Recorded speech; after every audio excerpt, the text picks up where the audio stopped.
UP विधानसभा चुनाव में अभी काफी वक्त है, लेकिन कांग्रेस इस बार अपने दम पर चुनाव लड़ने की तैयारी कर रही है। इसके लिए पार्टी नेतृत्व की अगर बात करें तो नई रणनीति उन्होंने बनाई है और इस रणनीति के तहत इस बार प्रत्याशियों का चयन भी होने वाला है। क्योंकि उत्तर प्रदेश के सियासी पिच पर बार बार क्लीन बोल्ड हो रही कांग्रेस नई टीम नई थीम के साथ मैदान में उतरने की तैयारी कर रही है और बिना किसी बैसाखी के सहारे अपने दम पर सियासी जमीन तैयार कर रही है। ऐसे में हर विधानसभा में कांग्रेस के 2 से 3 प्रभारी तैनात होंगे। प्रभारियों से ही प्रत्याशियों को चुना जाएगा। चुनावी अभियान की जिम्मेदारी प्रभारी के पास होगी और डोर टू डोर कैंपेन भी कांग्रेस के प्रभारी करेंगे। यानी इस बार चुनाव की पूरी जिम्मेदारी कांग्रेस प्रभारी के पास होगी। बिना किसी शर्तों के साथ कांग्रेस अपना प्रत्याशी मैदान में उतारेगी। इमरान मसूद प्रियंका गांधी की वजह से जीता, किसी को मुखालता दूर कर ले भैया। और इमरान मसूद प्रियंका गांधी का प्रोडक्ट है।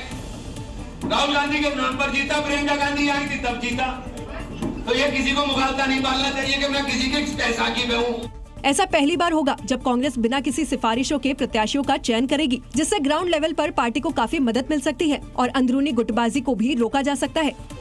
जम्मू कश्मीर में आतंकियों के खिलाफ सेना का ऑपरेशन लगातार जारी है और मकसद सिर्फ एक है कि दहशतगर्दों को जहन्नुम पहुंचाना है। और पिछले 10 दिनों की अगर हम बात करें तो सेना ने 6 दहशतगर्दों को यहां मार गिराया है। 13 मई को शोपिया में जवानों और आतंकियों के बीच मुठभेड़ हुई, जिसमें 3 आतंकी मार गिराए गए थे। जिसके बाद 15 मई को उतराल में जवानों और आतंकियों के बीच एक बार फिर से मुठभेड़ हुई, जिसमें सेना ने 3 और आतंकियों का खात्मा किया। 23 मई को किश्तवाड़ में 3 से 4 आतंकियों के छिपे होने की खबर मिली, जिसके बाद सुरक्षा बलों का सर्च ऑपरेशन लगातार जारी है। तो वहीं एक और सेना के जवान लगातार सर्च ऑपरेशन कर रहे हैं, तो दूसरी ओर आप देखिए स्टेट इन्वेस्टिगेशन टीम की छापेमारी भी जारी है। और मकसद सिर्फ एक ही, आतंकियों का खात्मा, जिसके लिए घाटी में छिपे आतंकियों के खिलाफ सुरक्षा बलों का तेजी से एक्शन हो रहा है।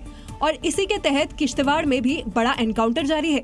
यह एनकाउंटर कल से जारी है। सुरक्षा बलों ने पूरे इलाके की घेराबंदी कर ली है। रास्तों पर बख्तरबंद गाड़ियों से घेराबंदी की गई है, तो आसमान से हेलीकॉप्टर और ड्रोन की मदद से भी दहशतगर्दों की तलाश जारी है। दरअसल सुरक्षा एजेंसियों को सूचना मिली थी कि चट्रू के सिंहपोरा इलाके में आतंकी छिपे हैं। सूचना मिलते ही सुरक्षा बलों ने इलाके को घेर लिया। आतंकियों ने खुद को घिरा देख सुरक्षा बलों पर फायरिंग शुरू कर दी, जिसके जवाब में सुरक्षा बलों ने भी कार्रवाई की। एक और दहशतगर्द की तलाश में सेना का सर्च ऑपरेशन जारी है। तो वहीं स्टेट इन्वेस्टिगेशन एजेंसी ने जम्मू संभाग के पुंछ, राजौरी, उधमपुर और रामबान के 17 इलाकों में रेड की है। जम्मू संभाग के 4 जिले, जिसमें पुंछ, राजौरी के साथ साथ यहाँ पर उधमपुर और रामबन में 17 अलग अलग लोकेशंस पर जो रेड है वो यहाँ पर की जा रही है, जिसका मकसद ये है कि जो आतंकी, उनके सपोर्टर जो लगातार यहाँ पर आतंकियों को सपोर्ट करते हैं, उनके खिलाफ ये कार्रवाई की गई है। इससे पहले सुरक्षा बलों ने शोपिया और त्राल में 6 आतंकी मार गिराए थे। तो वहीं आज किश्तवाड़ में 3 से 4 आतंकी घिर चुके हैं और ये आतंकी भी जल्द ही जहन्नुम पहुँचा दिए जाएंगे। बांग्लादेश में तख्ता पलट का काउंटडाउन शुरू हो गया है। 9 महीने पहले जैसे शेख हसीना को जान बचाकर बांग्लादेश से भागना पड़ा था, कुछ वैसा ही अब बांग्लादेश में जो अंतरिम सरकार के प्रमुख मोहम्मद यूनुस है उनके साथ हो सकता है, क्योंकि मोहम्मद यूनुस पर सेना का दबाव लगातार बढ़ते जा रहा है। पिछले काफी दिनों से सेना और सरकार के बीच यहां पर तनातनी खोलकर सामने आ गई है, और जिसके बाद मोहम्मद यूनुस के इस्तीफे की धमकी दे दी। और ये इस्तीफे की धमकी बांग्लादेश आर्मी चीफ जनरल वकार उज जमान की चेतावनी के बाद आई है। दरअसल आर्मी चीफ नरल वकार उज जमान ने सैन्य अधिकारियों को संबोधित करते हुए दिसंबर 2025 तक चुनाव कराए जाने की बात कही थी। इसके पीछे कई कारण है। ऐसे में खबर आ रही है कि बांग्लादेश के अंतरिम प्रमुख मोहम्मद यूनुस अपने पद से जल्द ही इस्तीफा दे सकते हैं। यानी साफ है कि सरकारी कामकाज में बांग्लादेश की सेना का दखल है और बांग्लादेश की अंतरिम सरकार सेना के दबाव में है। इसके साथ ही राजनीतिक दल चुनाव को लेकर एक आम सहमति पर नहीं पहुंच पा रहे हैं। इस वजह से यूनुस को काम करने में दिक्कत हो रही है। अगस्त 2024 में जब प्रधानमंत्री शेख हसीना ने अचानक देश छोड़ दिया, तो किसी ने नहीं सोचा था कि हालात इतनी तेजी से बिगड़ेंगे।